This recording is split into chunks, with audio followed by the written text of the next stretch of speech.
Segundo eje de estos encuentros, redes internacionales de producción, cadenas regionales o globales de valor, una estrategia para construir oportunidades basándose en la cooperación tecnológica territorial. La suma de capacidades para anticiparse a las demandas del mercado, por ejemplo, el mercado energético offshore, como veremos en la siguiente mesa que componen Bautista Rodríguez, que es director técnico de EDP Renovables y miembro de los consejos de administración de las diversas empresas filiales del grupo EDPR en diferentes países. En el año 89 se incorpora a Hidroeléctrica del Cantábrico, donde ha ocupado distintos puestos de responsabilidad.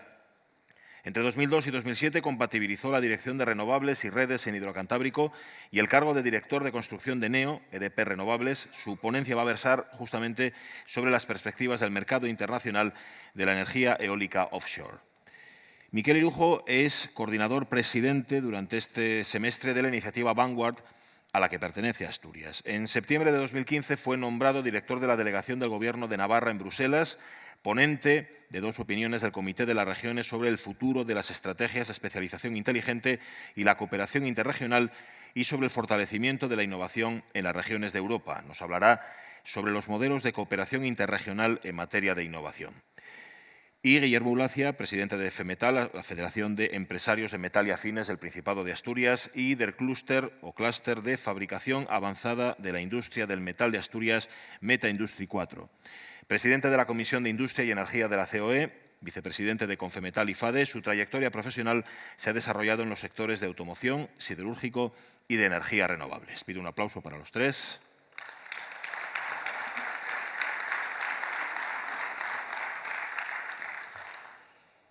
Aquí tienen el atril, es suyo.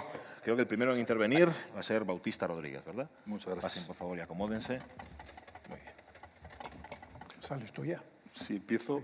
Sí, ahí. Venga, muchas gracias. Buenas tardes. Como siempre, agradecer al IDEPA y felicitarla a la vez por la organización de estas jornadas. Agradecer también, por supuesto, la asistencia fantástica de toda la audiencia.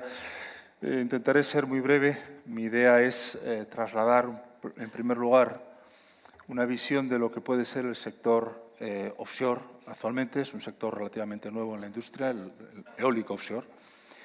Y a partir de ahí, pues intentar también percibir qué oportunidades en general puede ofrecer este sector y, al final, ya de una forma casi provocativa, qué oportunidades se puede abrir en Asturias para consolidar muchas que ya se están aprovechando y, por supuesto, tratar de crecer en este nuevo sector. En primer lugar, quería daros una visión muy global de lo que es EDP Renovables. El primer mensaje es que fue una idea que nació aquí, es decir, que a principios de los años 2000, en una casi pues con una filial menor de lo que era Hidrocantábrico en aquel momento, empezamos la andadura en las energías renovables y tras unos años pues llevamos, yo diría, casi 10 años siendo el operador, el player entre el tercero y el cuarto puesto a nivel mundial, con una presencia en todo el ámbito internacional, muy focalizado en Europa. Estados Unidos es hoy, con diferencia, nuestro mayor mercado, dobla a España, que sería la segunda nación en importancia, y al final lo que tenemos, pues más de 11.000 megavatios instalados, con una presencia en 13 países y lo que éramos un grupo de amigos casi al principio, pues cerca de 1.500 personas distribuidas en todas estas geografías. Esto hablo de eólica en general. Si hablamos de offshore, es algo más reciente. Hemos empezado a la vez que la industria unos años más tarde y hoy lo que tenemos son tres grandes proyectos que están focalizados donde está hoy el mercado offshore, que es en Europa, un proyecto de 950 megavatios en Escocia, 2 proyectos de 500 megavatios y otro de 25 en Francia y un proyecto flotante de 25 megavatios también en Portugal, que además va a ser el primero, probablemente no, con toda seguridad, que entre en explotación. Aquí el mensaje es: esto empieza a tener relevancia, estamos hablando ya de proyectos muy importantes y, efectivamente, el sector de offshore básicamente hasta ahora estuvo focalizado en Europa, es buena noticia, y la buena noticia es que además va a seguir así, que está mucho más próximo Asturias, a España en general, pero también están despuntando otros mercados muy importantes como Norteamérica, en ambas costas, y toda la parte de Asia-Pacífico. A ver si, perfecto. Bueno, la siguiente mensaje que quería trasladar es de qué estamos hablando. Básicamente, aquí la idea es, nació recientemente, hace 10 años el offshore era irrelevante en términos comerciales, había por supuesto muchas iniciativas de I+D y de prototipos, pero en los próximos 10 años se espera que se construyan más de 200 gigavatios, 200.000 megavatios de potencia en todo el mundo, como decía, fundamentalmente en Europa. ¿Esto qué significa? Pues si la inversión como referencia puede ser 2,5 o 3 millones de euros por megavatio, estamos hablando de una tarta en términos comerciales en inversión de más de 500.000 millones en los próximos 10 años y, evidentemente, cada parque de estos tiene 30 años de operación, mantenimiento y hay que mantener, ¿no? Fundamentalmente, este crecimiento es en lo que hoy es más maduro, que es eólico offshore, es decir, perdón, eólico offshore soportado en el fondo marino y que es donde tiene más dimensión, pero que tiene una limitación de profundidad, con lo cual también está apareciendo y de una forma también, yo creo que muy relevante, el offshore flotante para todas aquellas regiones que efectivamente las características de la costa pues no facilitan el eólico offshore tradicional. La siguiente cuestión importante es, dices, bueno, pero eso no deja de ser una previsión que hacen gente muy inteligente y muy cara como asesores de qué va a ser el futuro, pero ¿hasta dónde es creíble? Y yo creo que en esta diapositiva lo que trato de reflejar es que aparentemente es creíble. Y la razón fundamental es que en estos últimos años el mercado offshore ha ganado una inmensa competitividad. Aquí estoy mostrando los precios a los que cerraron las subastas, que es el mecanismo habitual en este tipo de proyectos, en los últimos años, de forma que hubo una subasta en el año 2019 para iniciar operación en el año 2021. ¿A qué precio? Y así sucesivamente, ¿no? ¿A qué precio se cerró esa subasta? Y efectivamente vemos que pasamos en muy pocos años de algo que podía superar 150 euros megavatio hora, como referencia al PUN en España estamos hablando de 50, a los proyectos que van a entrar en operación en torno al 2020, donde ya está muy cerca de los 50 megavatios. Y que además la tendencia aparentemente se continúa, se perpetúa. La gráfica solo quiero mostrar la tendencia, no es homogénea porque en algunos países los costes de interconexión están fuera del proyecto y, por tanto, abarata. Incluso los precios de UK están en libras, no en euros. No se trata aquí de entrar en el detalle, pero lo que es fundamental es la idea que quería trasladar. Hay un gran volumen, todo el mundo dice que hay un gran volumen y, además, es creíble porque es competitivo. Y va a serlo. Y también quiero decir, no esperamos que llegue nunca a competir con el onshore terrestre o la fotovoltaica, que son sin duda las estrellas en el mundo de la generación de energía en términos de costes a futuro, pero el sector marino es un sector específico, donde en muchos países pues no es posible hacer renovables en tierra, donde el recurso eólico es diferente. Es decir, hay un segmento que va a crecer y que efectivamente no va a ser una cosa extraña, sino que va a ser realmente una alternativa de generación. A partir de aquí, quiero también un poco trasladar cómo está el sector, quiénes son los agentes. Este sector, básicamente, es importante los 4 pilares. Primero, los aerogeneradores. Los aerogeneradores, esta evolución de competencia, de competitividad que estaba describiendo, han tenido un papel fundamental por el enorme desarrollo que ha tenido en términos de tamaño, de eficiencia y, por tanto, de competitividad. Estamos hablando, por tener esa perspectiva de cómo fueron evolucionando los aerogeneradores terrestres en los últimos años, desde algunos cientos de kilovatios hasta los 4 megavatios que podemos estar instalando ahora, y que en tierra tiene unas limitaciones logísticas de transporte, las palas son de una sola pieza, pero en el mar desaparecen esas restricciones y ha permitido a los grandes fabricantes hacer una una expansión y un desarrollo de las máquinas muy competitivas. Todos los grandes fabricantes ofrecen ya este tipo de máquinas. El mercado ahora está muy polarizado en algunos fabricantes, en 4 fabricantes y especialmente en Siemens, pero realmente ese dominio de mercado también se está democratizando, si me permiten la expresión, dentro de un club de grandes empresas internacionales. Luego, una vía fundamental, la fabricación y suministro de aerogeneradores. La siguiente cuestión es clave cómo resolvemos toda la logística y toda la instalación. Aquí realmente el sector offshore también es creíble en este desarrollo porque, siendo nuevo, adaptó una gran tecnología que se había desarrollado en su momento en la industria de oil and gas y, por supuesto, en la eólica onshore. Únicamente ha adaptado técnicas, ha adaptado conocimientos y ha escalado, vamos a decir, esa capacidad que ya se había desarrollado en onshore. Aquí vemos un barco de instalación típico de plataformas de oil and gas, como se utiliza para las subestructuras de los parques marinos o cómo también esas subestructuras pueden acoger las subestaciones. La segunda gran pieza del mundo offshore, como decía, son las subestructuras. Quiero aquí también diferenciar, hay 2 grandes familias, la que es más madura y que hoy tiene más volumen, que es la que se va soportando en el fondo marino, y donde tanto el monopile como el jacket son, como digo, soluciones que se adaptaron del oil and gas. Las soluciones de hormigón, de gravedad, estuvieron ahí y yo creo que por esa madurez industrial han quedado. De momento van perdiendo la partida, no sabemos si van a reaccionar, pero en principio no. Y hasta 60 metros pues, de profundidad son las soluciones que realmente se están implantando. A partir de esa profundidad, estas soluciones no son, tecnológicamente son muy complicadas y, por supuesto, muy caras, y se va a soluciones flotantes que también están desarrolladas. Hay algunos prototipos que luego citaré rápidamente, pero que ya están en la fase precomercial y operativa, y un montón de soluciones que están ahora en una fase más previa tecnológicamente hablando, en un estado más de prototipos, pero que muchas de ellas conceptualmente muy válidas y que probablemente generen una actividad y una competitividad en el sector muy importante. Por tener la visión global, al final, lo que estamos hablando son de grandes parques donde combinamos estos grandes aerogeneradores con una red de cables, vamos a decir, submarinos que van colectando toda la energía hasta una subestación offshore en el propio parque.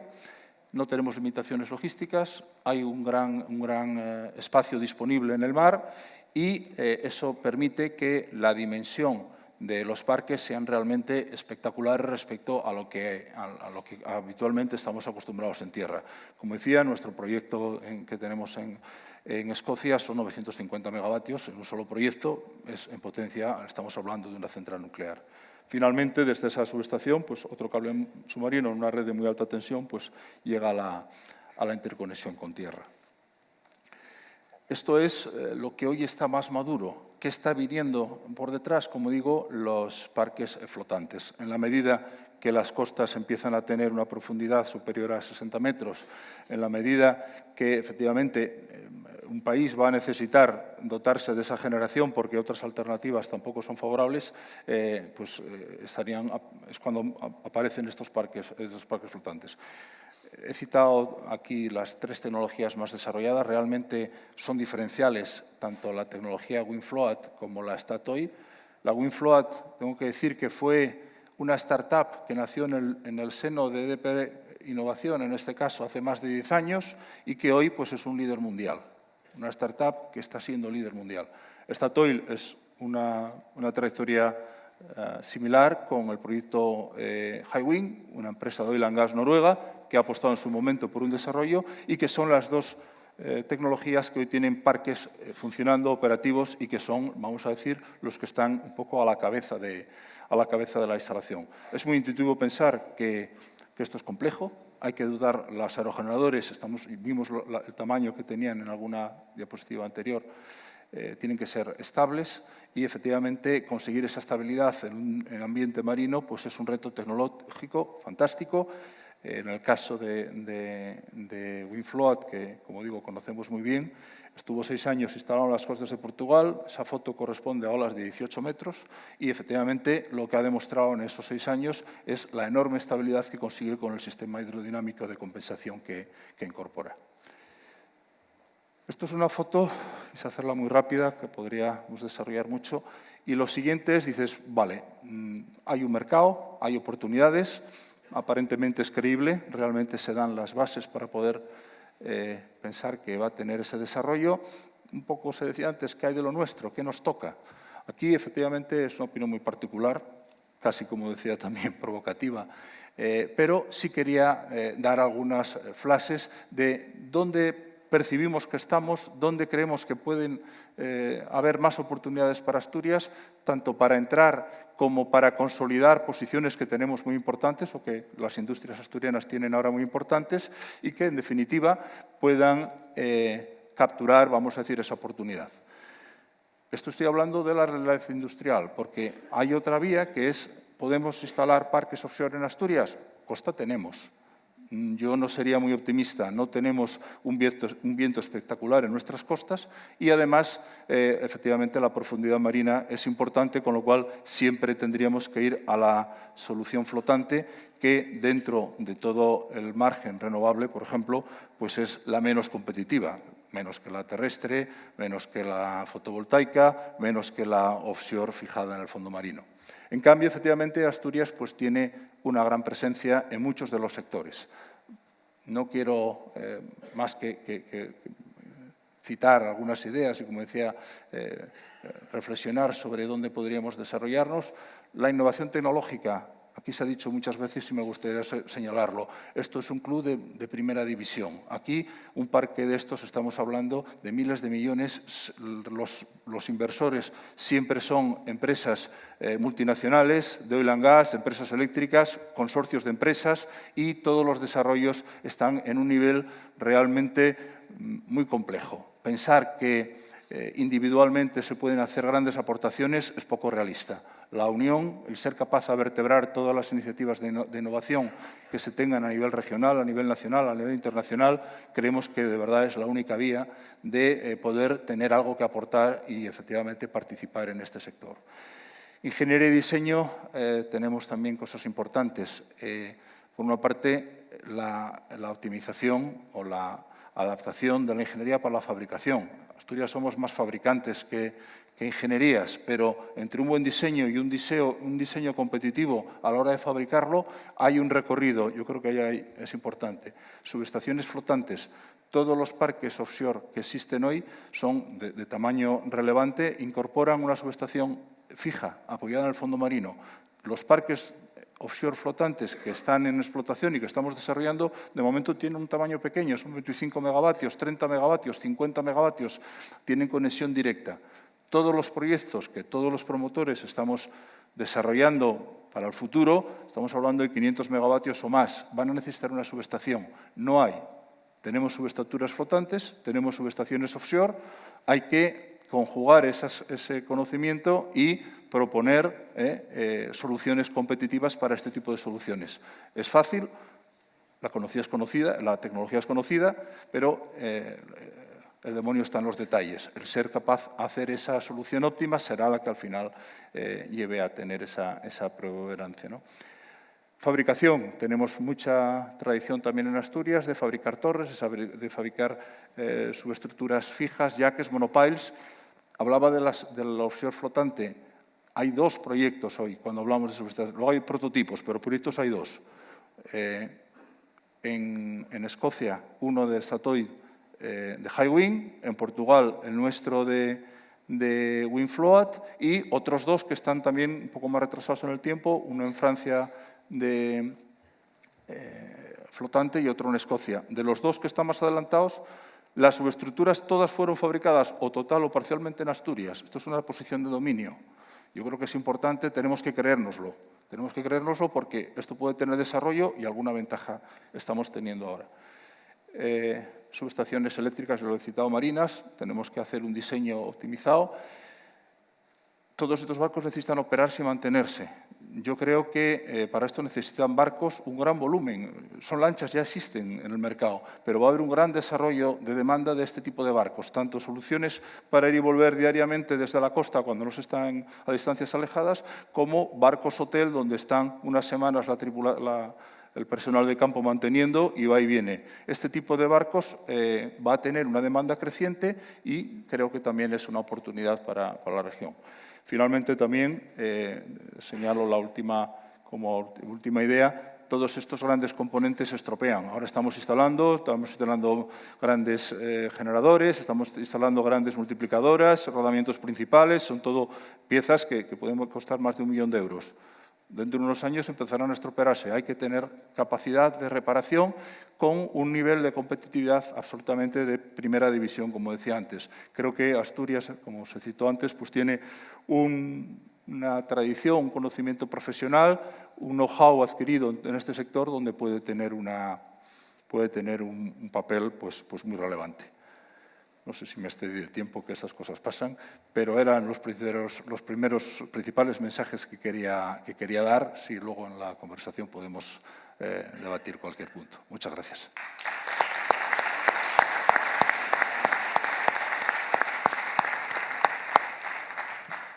Miquel Irujo, por favor. Bien. Pongo aquí que yo creo que interfiero menos. Muy bien, enhorabuena. Gracias. Tenemos aquí.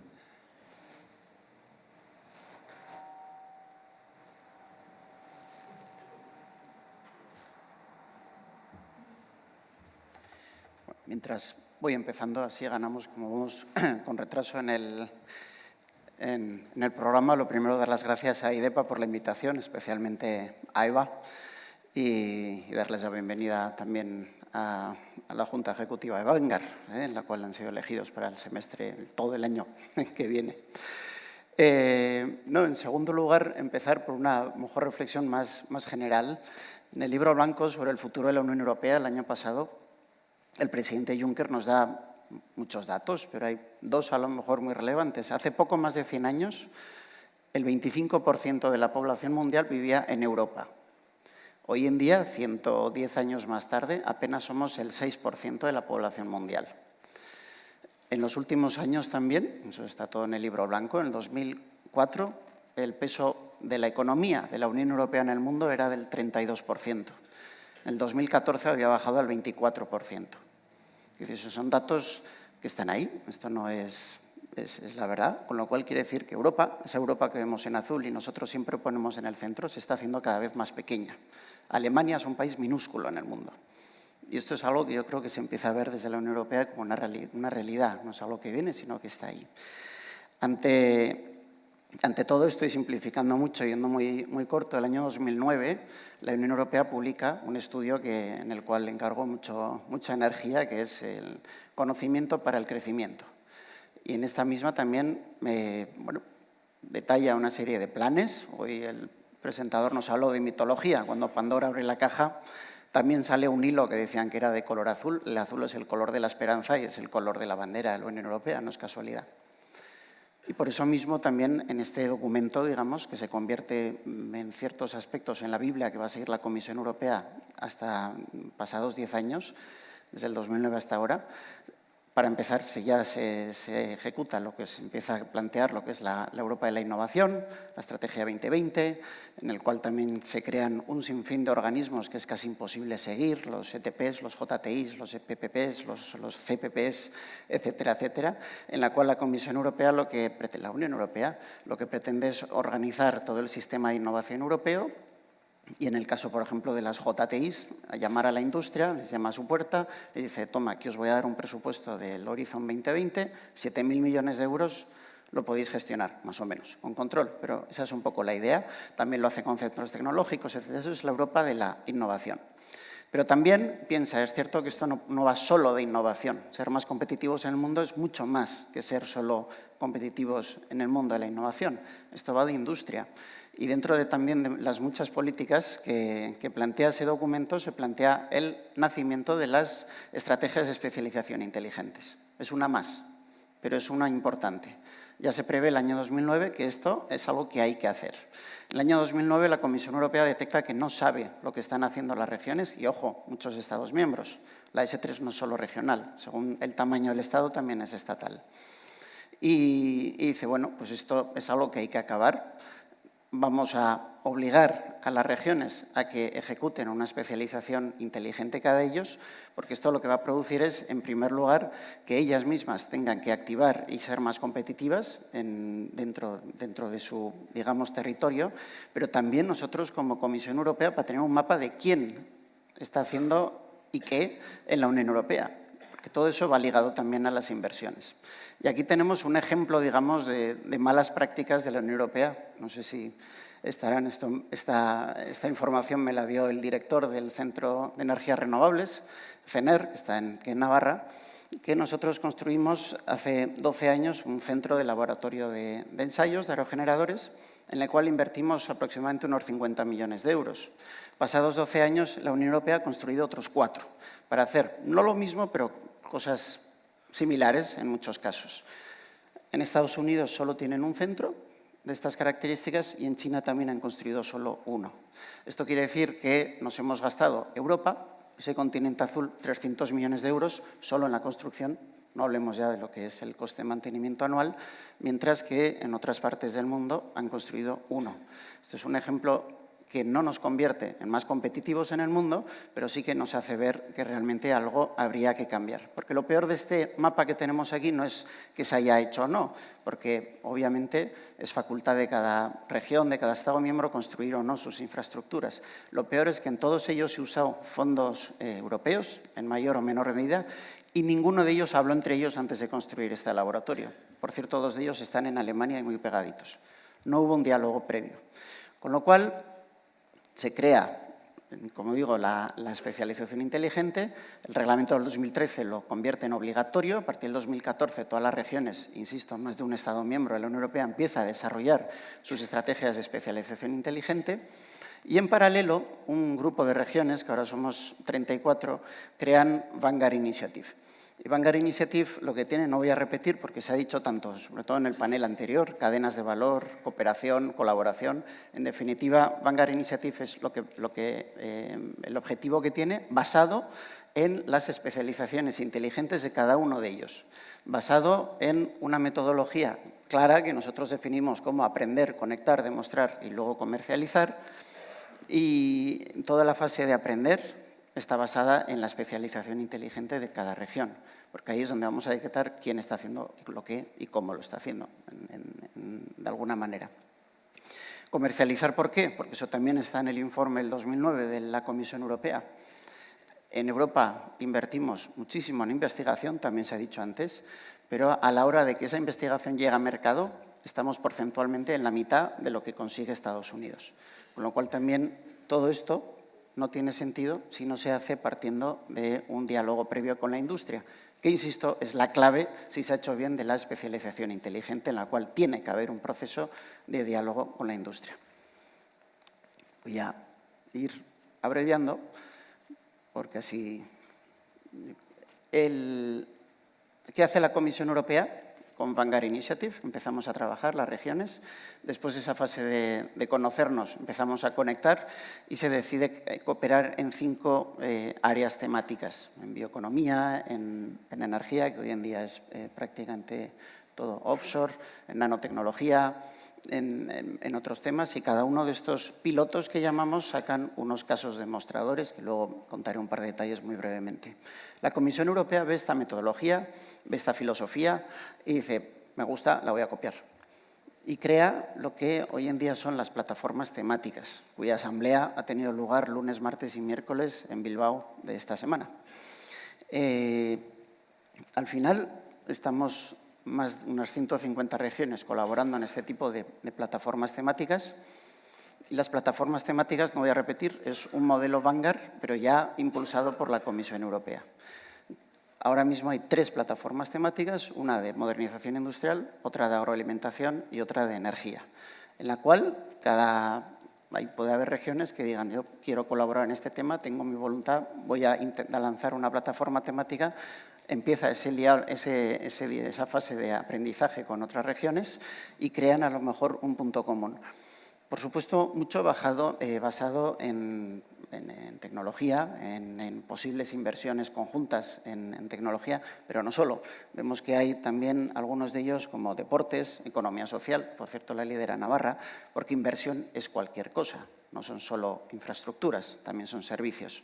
Y todos podemos tener necesidades comunes. Esta es la de agroalimentación, que tiene otros 5 partenariados, y esta es la energía, que tiene 6 partenariados. Todos los pilotos de Vanguard han formado parte de estos partenariados temáticos, en diferentes temas. Este es un caso concreto de lo que está haciendo Vanguard, precisamente en impresión 3D, del cual acaba de conseguir una subvención de casi 3 millones de euros de la Comisión Europea, en la cual, bueno, es una foto muy rápida para ver cómo diferentes regiones apuestan en lo que ellos son realmente especialistas, unos en manufactura, en otros en testeo de fatiga, etcétera, y se ponen de acuerdo para realizar un estudio de cómo llevar a mercado a lo mejor ejemplos parecidos a los que hemos visto anteriormente. Hay otro ejemplo en remanufactura, que está muy ligado a la economía circular, que también se ha mencionado aquí, en la cual lo que se está persiguiendo, y ahí se está en diálogo con el Banco Europeo de Inversiones, es una ventanilla única. En ese caso hay 8 regiones que son especialistas en las 3 Rs de la economía circular, algunos en rediseño, otros en reciclaje, otros en reutilización, y se están poniendo todos sus centros tecnológicos y alguna empresa han hecho un diálogo con diferentes industrias europeas para ver cuál va a ser su necesidad de aquí a los próximos años y ofrecen un servicio de ventanilla única. Por ejemplo, los composites en renovables, que empieza a ser un problema. ¿Cuál es el principal reto que presenta todo esto? Que hoy por hoy no existe ningún instrumento financiero, y ya sabe que sin instrumentos financieros, sin ayuda, es difícil lanzar los proyectos. La Unión Europea, lo que se ha hecho, la Comisión, es lanzar ya está preparando el próximo marco financiero, del año 21 al 27, y sí que ha anclado una propuesta dentro del programa Interreg de dedicar 1.000 millones de euros al desarrollo de este tipo de plataformas. Aparte, lo está ligando, parte de esta propuesta que se llama Componente 5, se llama Interregional Innovation Investment. También quiere dedicarle una parte del FEDER y de una manera voluntaria o no tan voluntaria, eso es lo que se está debatiendo en el Parlamento y Consejo, que el FEDER regional también sirva para crear este tipo de cooperaciones conjuntas. Con lo cual, yo solo quería terminar diciendo que la cooperación no es algo solo que es necesario, sino es imperativo.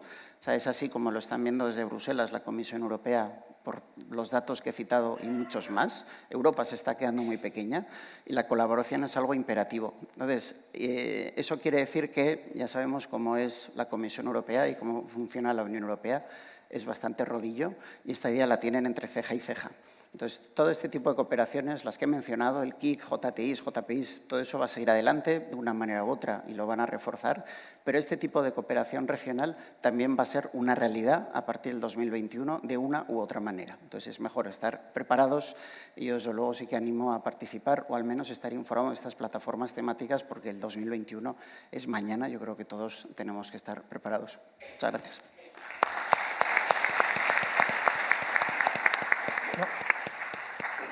Gracias, Miquel. Guillermo Lacia, por favor.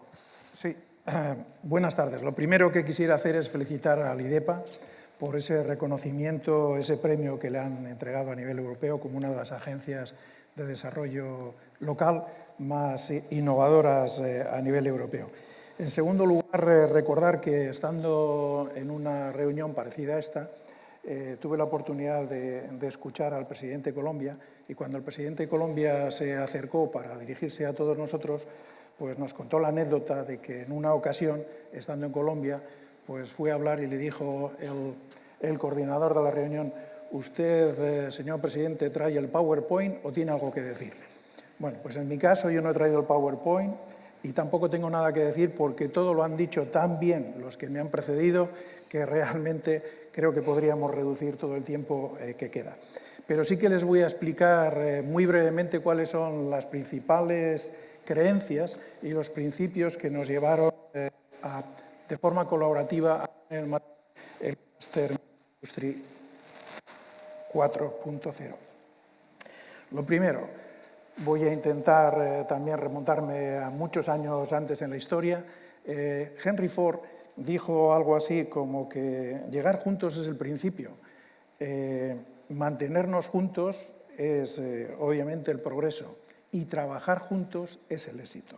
Nosotros creemos en ello a pesar de que haya transcurrido tanto tiempo.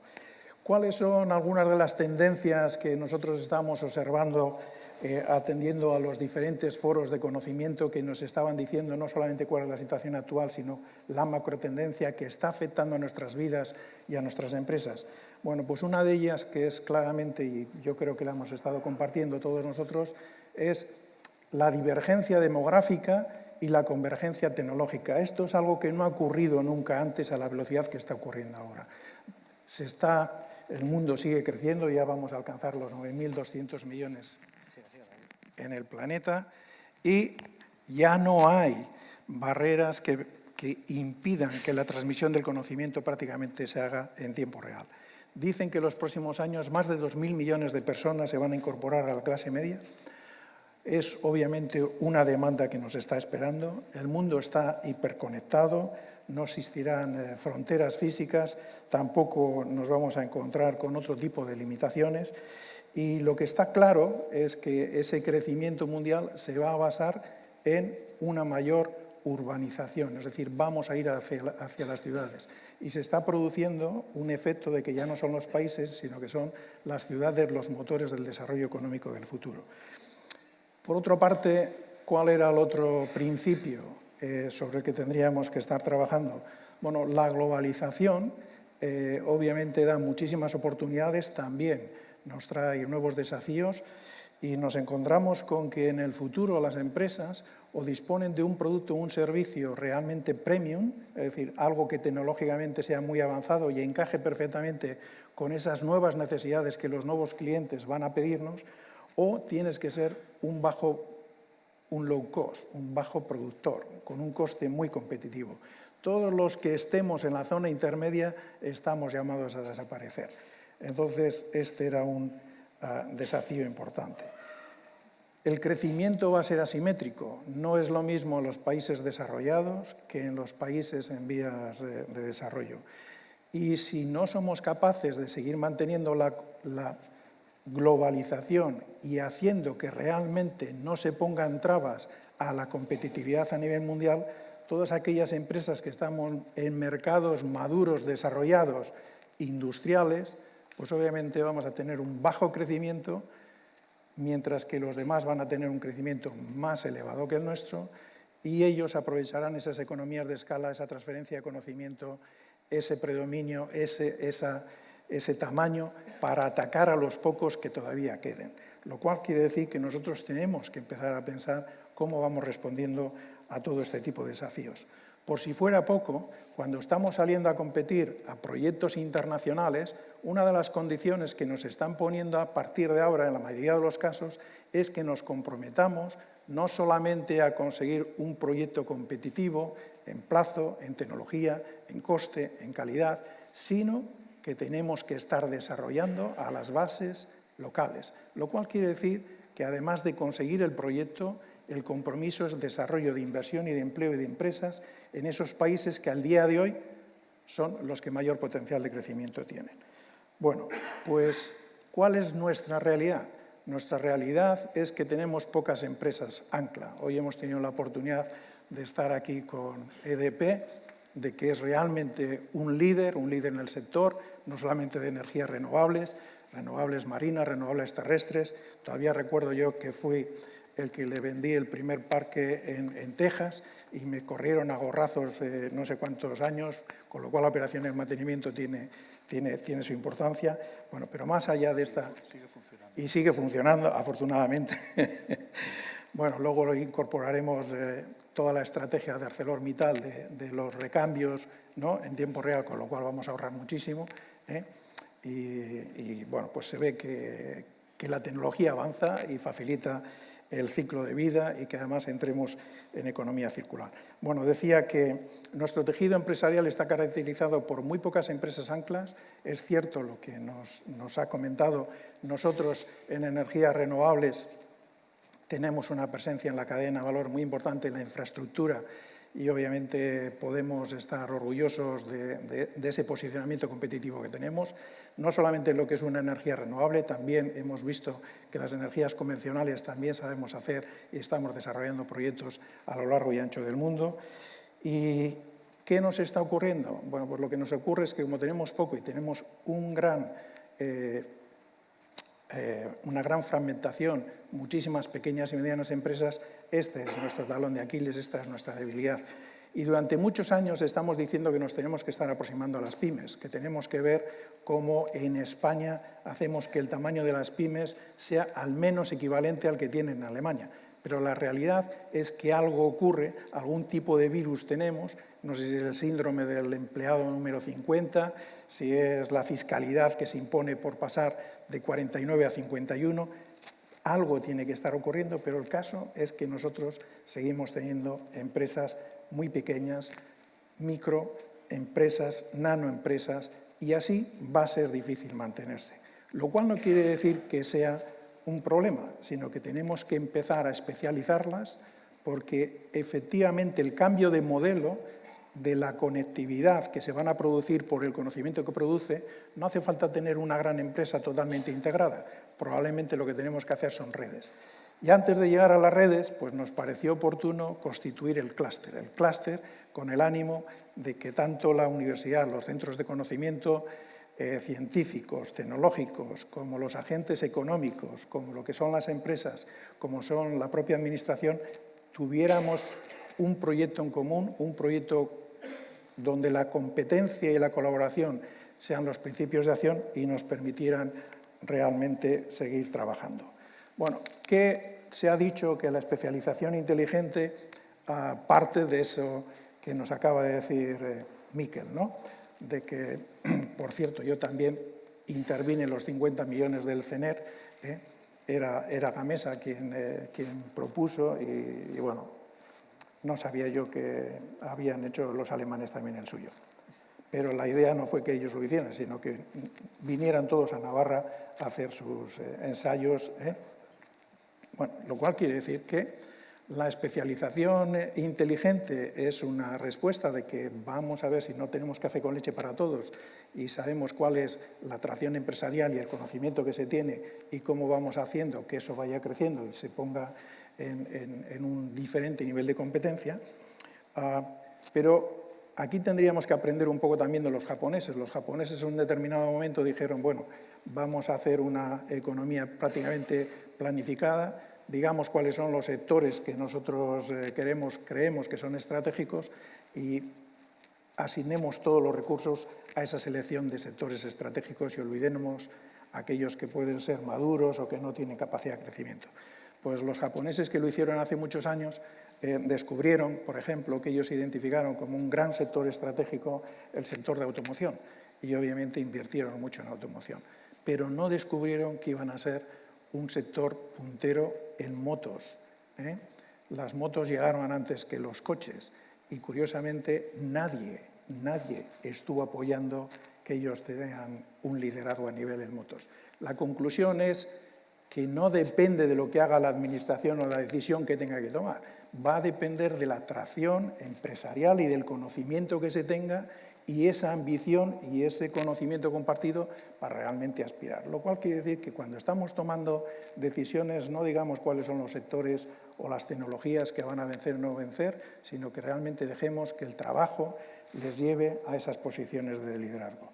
Y bueno, ¿cómo lo hemos planteado? Pues lo hemos planteado también con una de las sugerencias que vienen de la Unión Europea, que es lo que se denomina el 3P, que son las alianzas público-privadas.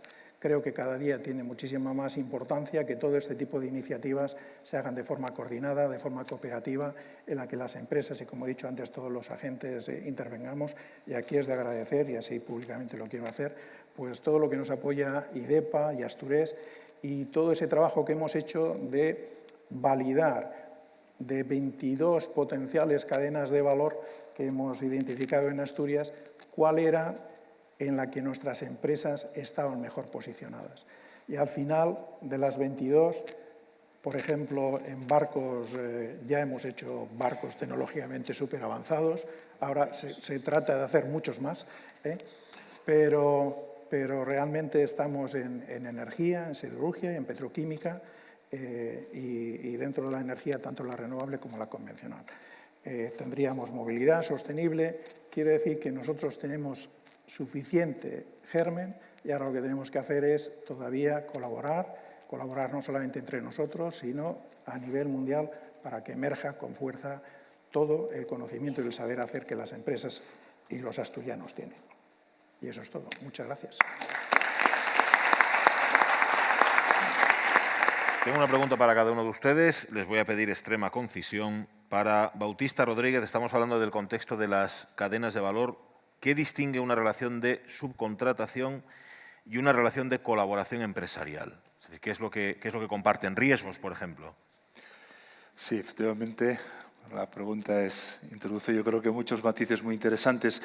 Antes de decir lo que distingue, me gustaría decir que probablemente en todos los casos sean necesarias. Es decir, evidentemente, cuando hablamos de una relación de subcontratación, parece que la empresa contratista desarrolla la innovación y eso la hace más competitiva, que a la postre va en beneficio de todos. Cuando hablamos de compartir riesgos, parece que estamos hablando de, efectivamente, cómo el promotor o el inversor final cofinancia, se implica en el desarrollo tecnológico en diferentes etapas.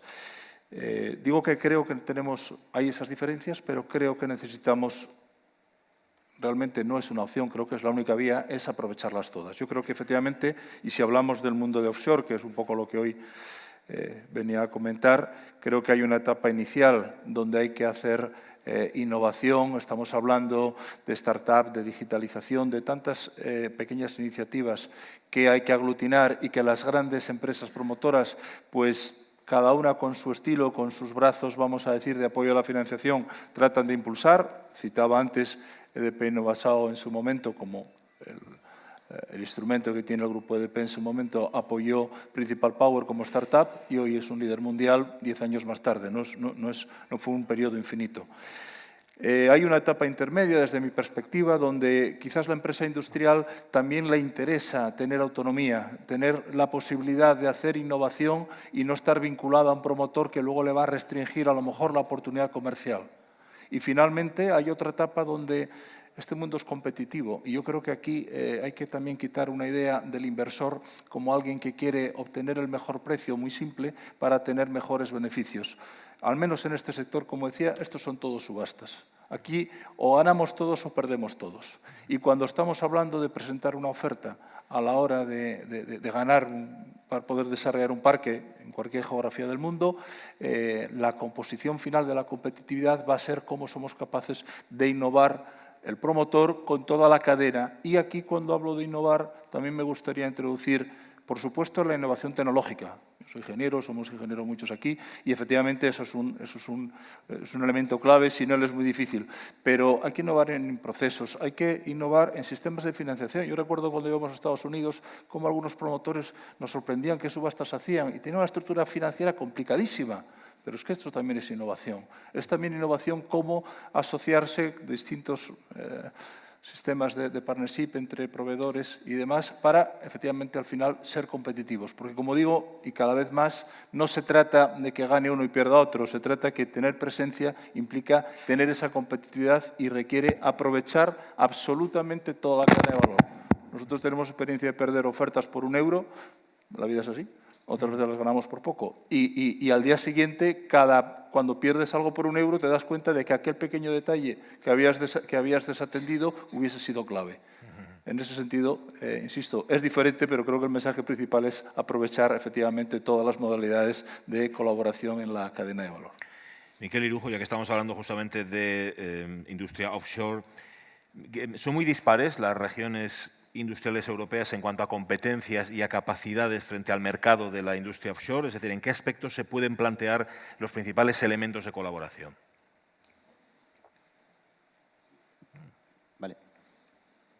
algo más?